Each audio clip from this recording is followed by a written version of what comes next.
Hey everyone, what's up? Well, today's video, I'm not sure if you can actually see my board, a new Mythbuster video, and as you can see we're doing the Singapore Blue, the Singapore Violet, and the Malaysian Earth Tiger. Nice. So, before I do that, we got some news on the mature males that are in my collection right now. As you know, I have a mature male Pomphobedius platyama, Nicola, as well as Pierre the LP that molted around 4 or 5 days ago.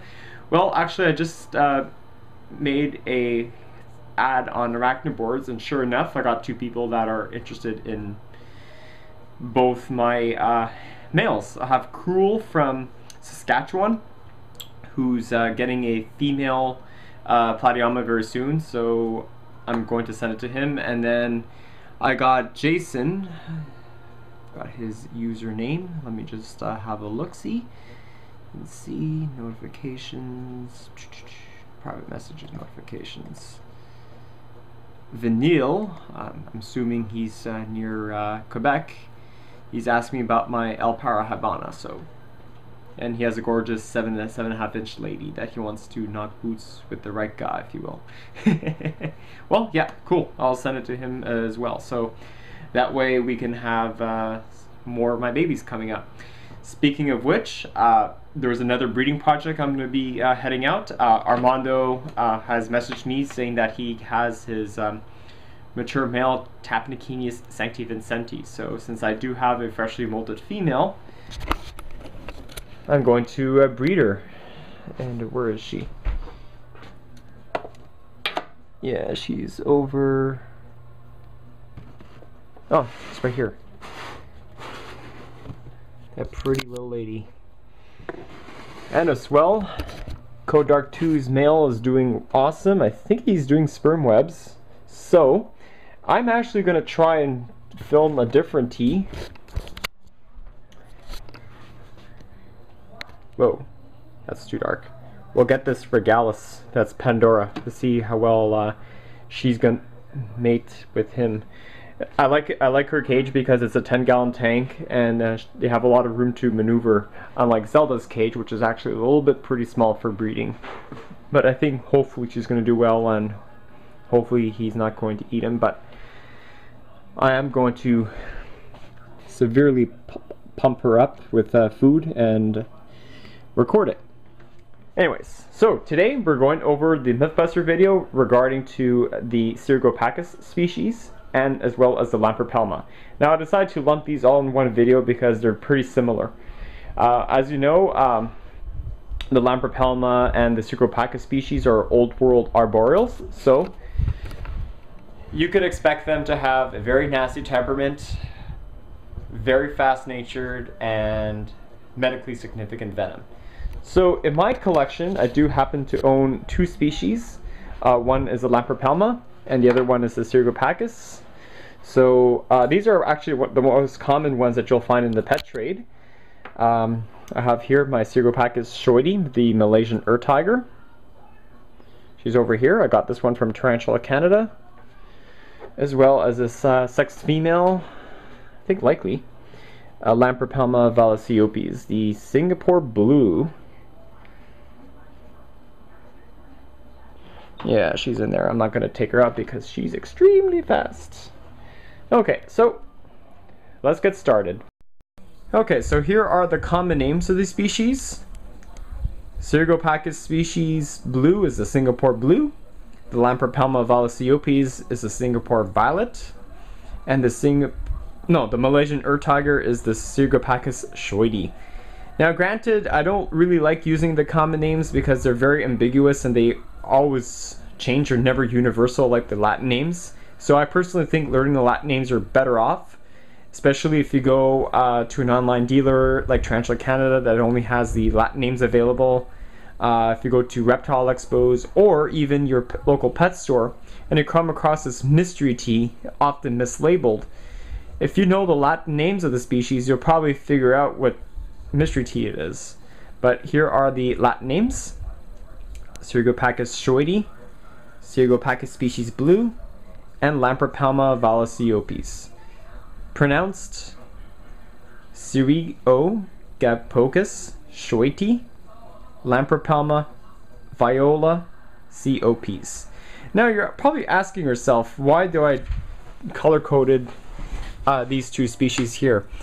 Now there is very much debate whether or not the Singapore blue and the Singapore violet are really different color morphs of the same species, or they're technically different. Now, if you pretty much know what a Singapore blue looks like, or a Singapore violet, it kind of looks like a arboreal version of a cobalt blue. No, really, it is. If you look at it, they have like a royal blue to violet legs all over the body with a grayish carapace to them. You'll see some pictures in a second. You'll see what I mean when you look at a Haplopelma. So rumor has it that these species are two totally different species. Now, I never seen actually Cyriopagopus species blue in the Canadian hobby, but I have seen this guy right over here. Now, what really differs apart is their colors. The Cyriopagopus species blue has really blue legs versus the Lampropelma violaceopes that has violet legs. But also the sizes are really different. As you'd expect from a Cyriopagopus species shoidy, they really don't have a terribly big leg span, kind of like your Pocotheria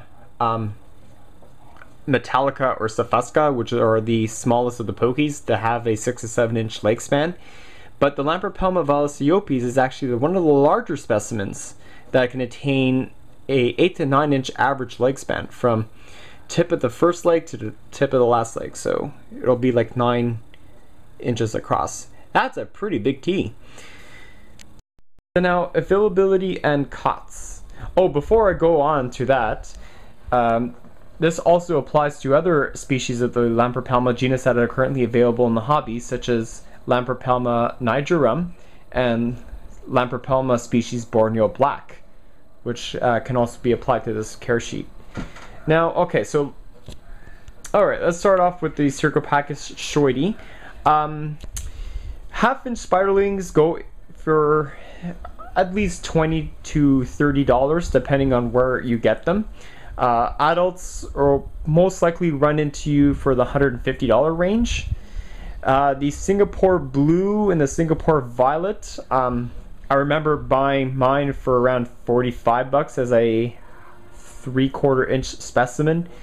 But if you can find, luckily, a 6+ inch female, it is likely going to cost around $200. So they can be very expensive arboreals, but you know, $200 for a Lampropelma violaceopes adult female, it's pretty good, seeing that the species aren't terribly common in the hobby. So they're relatively rare, but not as rare as, you know, like the Pocotheria Hanumavula simica or the Pocotheria smithi. Now let's go look at to see what they look like. Since I don't have any adults to show you, we'll have a look at the specimens to show you what they actually look like. Okay, so let's go on to the Cyriopagopus species. Cyriopagopus. Okay. So here is the shoides. So spiderling looks pretty much like Adrian right now. This is a mature male. Pretty mean.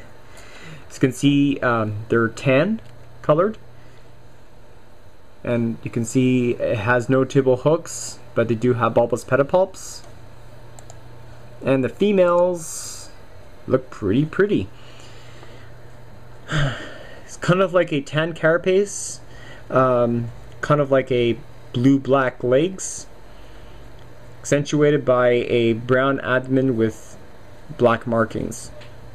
Pretty good looking. Also, the species is previously labeled as Cyriopagopus thorelli, so they are the same species as the shoidy. Now that's it for the Lampropelmas. No, for the Cyriopagopus. Now for the Lampropelma, I'll show you the ones that are available.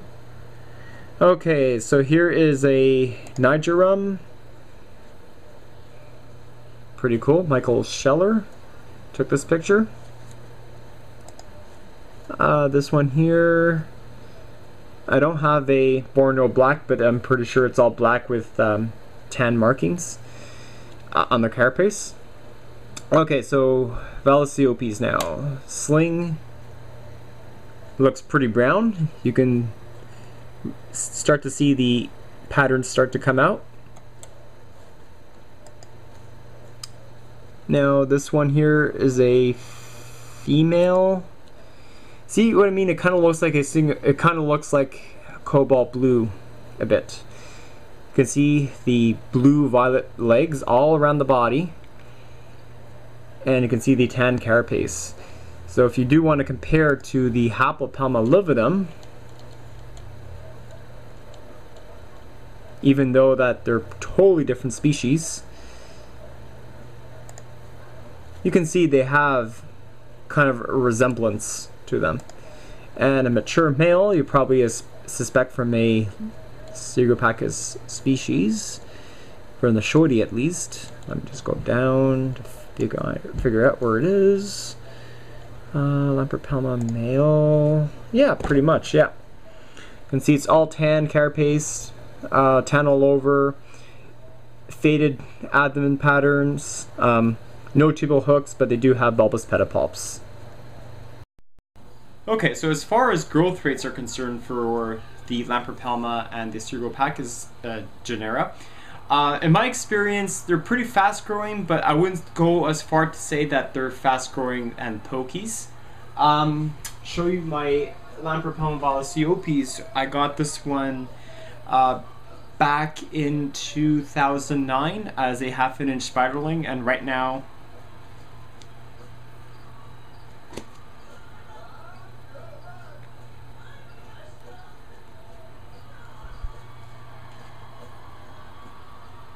is it dead?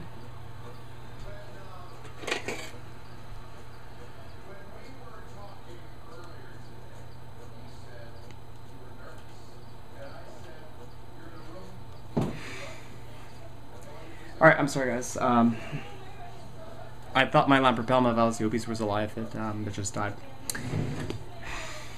That really freaking sucks. Anyway, so when she was alive, she was a 1/2 inch, and now she was 3 inches. So I would expect around 3 to 5 years to sexual maturity. In general, for males, they probably will mature around 2 to 3 years. Keep in mind it's a fast-growing species, so they're not going to have terribly long lifespans as you would expect from a Brachypelma. A Brachypelma would have, in theory, 25 to 30 years, but for a species like this, 10 to 15 years would be the average. So anyway, I'll show you what my Lampropelma Violaceopes looked like when she was alive. As you can see, she's dead. Classic death curl.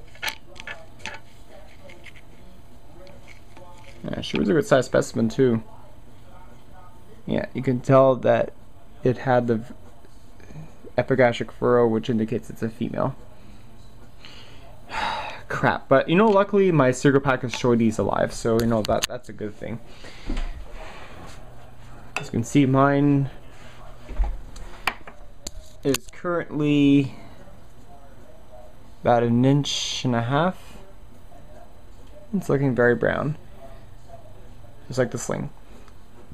Alright, so now for cage setup of the design. So Lampropelmas are actually kind of weird tarantulas. It really sucks to do that, I'm sorry. they're weird tarantulas in the sense that they're arboreal, but they show strong tendencies to burrow. So when you're actually designing their cage, for slings, I recommend using a ordinary pill jar, like the one you see right here. You know, just make some air holes on the top here, and also is a good idea to make around the side. Fill it up with eco-earth substrate and put some like sphagnum moss for it to climb and make its webs, and you'll see they'll start doing their elaborate tunnels just like this shorty did, as well as the Lampropelma Violaceopes started to make some tunnels over here. Now juveniles are perfectly fine in a tall deli container like over here.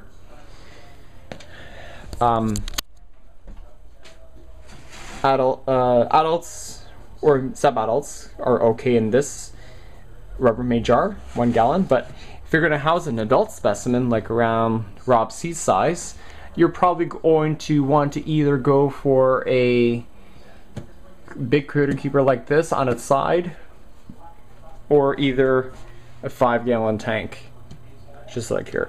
You don't need to go for a 10-gallon. You can see this is a full-grown P.ornata, and yeah, it's perfectly fine in there. You can even house them in a 10-gallon if you really need to. Care sheet, as far as humidity and temperature are concerned, they like it around 75 to 80% humidity and at least 75 to 82 degrees Fahrenheit. So it's a pretty relatively easy tarantula to care for. I think the problem with mine was that it was a little bit too dry in there, but you know, that's okay. I might replace this one with another species if I can find one. Yeah. Okay, so now as far as temperament is concerned, you do not want to handle these. As I said earlier in the video, these are old world arboreals, so you're going to expect them to have very, very nasty temperaments, very quick, very fast moving, going to give you the most trouble when rehousing. If you've probably seen my rehouse video of my Lampropelma when she was alive, she gave me the most problems. Even Rob C with his adult female, if you saw his video. And yeah, so just don't handle these. So now, as far as breeding is concerned, it's medium difficulty. You're not going to expect very many eggs. Typically 150 to 200 is probably the average norm that you're going to get from a Lampropelma. But other than that, you know, it's a very, very cool species. I certainly do not recommend this for a beginner. If you want to start off with arboreals, start off with the Vicularius genus, particularly adults, because slings can be very difficult to care for. Believe me, I know. And then work your way up to the Lampropelma. You know, you can try some Pois right after, then you can try Pokey. If you can deal with Pokies, no problem, then the Lampropelma should be a cakewalk. So yeah, that really sucks with that Lampropelma L.violaceopes. It's actually not the first arboreal that died. Also, a couple of days ago, the Cyriopagopus species died just apparently out of no reason. It had plenty of humidity and ventilation in there, so I don't know what's wrong with my collection. Anyway, before I let you go, you probably guys remember Dan's ball python.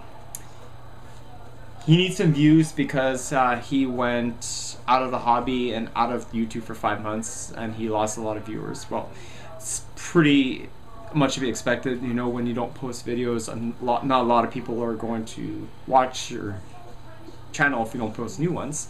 But other than that, his father died, which my deepest condolences. He asked me to give him a shout out. He's back on YouTube now. He's starting to collect tarantulas, so just subscribe to his channel. He has some amazing videos of him handling his P.ornata, Piscifesca, H. maculata, and for some other ones. So it really sucks that the Lampropelma died, as well as the Cyriopagopus recepti. Now, curiosity killed a cat.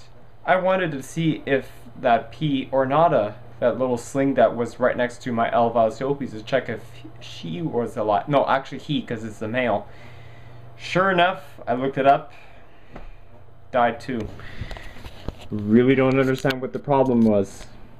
As you can see, he was pretty well. He looked alive. He was pretty healthy in his abdomen. Check his underside. Like the Lampropelma, I don't see any signs of infection. Healthy book lungs. So is this Lampropelma. This one was female. This one was a male. Yeah, I don't know. So that's not a good day for me, and that puts me in a bad mood. So I do hope you enjoyed this Mythbuster video for what it was. Subscribe to Dan's Ball Python, and hope you like this video.